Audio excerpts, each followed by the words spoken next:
अगर आप भी धर्मेंद्र निर्मलिया अनिल यादव का बंशीधर चौधरी का गाना सुनना चाहते तो चैनल को सब्सक्राइब करें, कमेंट करें क्योंकि नए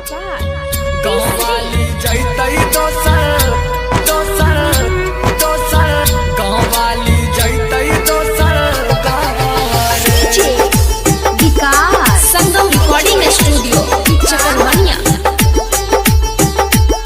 सिंगिंग बाय सागर सुमन। मिलते हम मौका भाई रे डाडल कई धोखा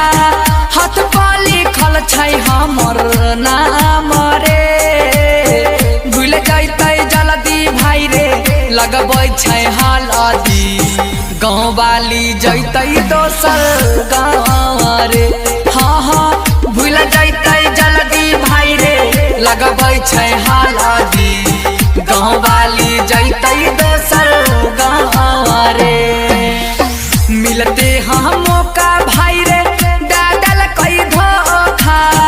हाथ पर लिखल छै हमर नाम रे भूल जैतै जल्दी भाई रे लगबै छै हल्दी गाँवाली जैतै दोसर गाँव रे हाँ हाँ भूल जैतै जल्दी भाई रे लगबै छै हल्दी गाँवाली जैतै दोसर गाँव रे विकास गाँवाली जैतै दोसर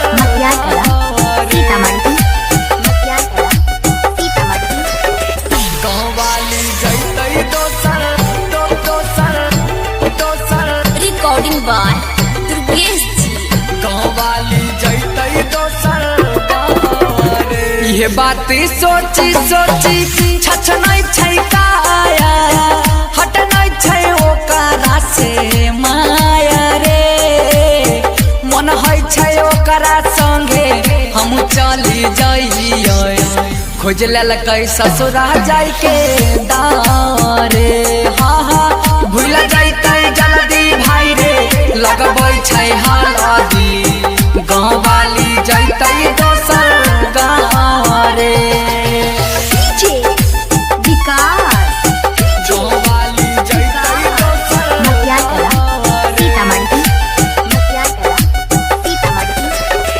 गाँवाली जैतै दोसर